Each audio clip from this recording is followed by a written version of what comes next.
Hello friends, అందరికీ నమస్కారం. ఈరోజు చాలా కమ్మగా పుల్లగా ఉండే చింత చిగురు పచ్చడిని ఎలా చేయాలో చూసేద్దాం.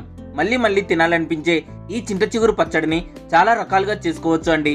ఈ వీడియోలో చింత చిగురు, టమోటాలు మరియు పల్లీలతో చేస్తున్నాం.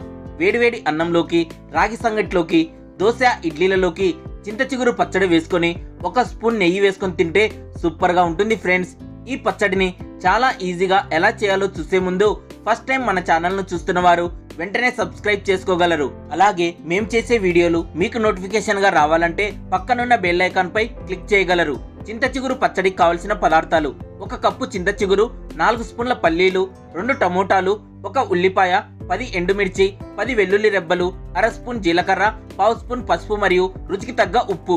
ముందుగా కప్పు చింత చిగురును తీసుకొని నీటితో 2-3 సార్లు శుభ్రంగా కడగాలి. మేము తీసుకున్న చింత చిగురు 60 నుండి 70 గ్రాములు ఉంటుందండి.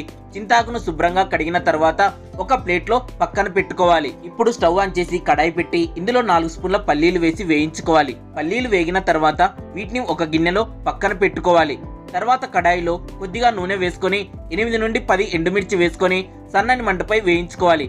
కారం ఎక్కువగా ఇష్టపడేవారు అయితే ఇంకో 2 ఎండుమిర్చి వేసుకోవచ్చు. ఇవి కాస్త కలర్ మారిన తర్వాత అర స్పూన్ జీలకర్ర వేసి వేయించి స్టవ్ ఆఫ్ చేసుకొని వీటిని ఒక ప్లేట్ లేదా గిన్నెలో పక్కన పెట్టుకోవాలి. తర్వాత ఇదే కడాయిలో 2 స్పూన్ల నూనె వేసుకొని చిన్న ముక్కలుగా కట్ చేసుకున్న 2 టమోటాలను వేసి కలుపుకోవాలి. కడాయిపై మూత పెట్టి సన్నని మంటపై వీటిని మగ్గించుకోవాలి. ఇవి 2-3 నిమిషాలకు మగ్గిపోతాయి. తర్వాత మూత తీసి కలుపుకొని మగ్గిన టమోటాలను ఒక గిన్నెలో పక్కన పెట్టుకోవాలి.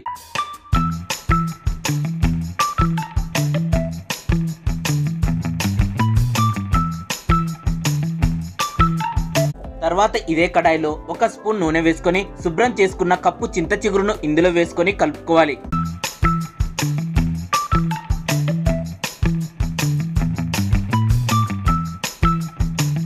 దీనిపై మూత పెట్టి సన్నని మంటపై మగ్గించుకోవాలి. ఇది 2-3 నిమిషాలకు మగ్గుతుంది. తర్వాత మూత తీసి ఒక్కసారి కలుపుకొని ఇందులో పావు స్పూన్ పసుపు వేసి కలుపుకొని స్టవ్ ఆఫ్ చేసి పక్కన పెట్టుకొని చల్లారనివ్వాలి. ఇప్పుడు మిక్సీ గిన్నెలో వేయించిన ఎండుమిర్చి, జీలకర్ర, రుచికి తగ్గ ఉప్పు, వేయించి పొట్టు తీసుకున్న పల్లీలు, 10 వెల్లుల్లి రెబ్బలు వేసి మెత్తగా గ్రైండ్ చేసుకోవాలి. తర్వాత ఇదే మిక్సీ గిన్నెలో నూనెలో వేయించినటువంటి టమోటాలు మరియు చల్లారిన చింత చిగురును వేసుకోవాలి. ఇందులో కొద్దిగా నీళ్లు పోసుకొని మెత్తగా గ్రైండ్ చేసుకోవాలి. మీకు రోలు అందుబాటులో ఉంటే వీటిని రోల్లో వేసి దంచుకుంటే చింత చిగురు పచ్చడి మరింత రుచికరంగా ఉంటుంది ఫ్రెండ్స్. మిక్సీ పట్టుకున్న ఈ చింత చిగురు పచ్చడిలో చిన్నగా కట్ చేసుకున్న 1 ఉల్లిపాయ ముక్కలను వేసుకొని బాగా కలుపుకోవాలి.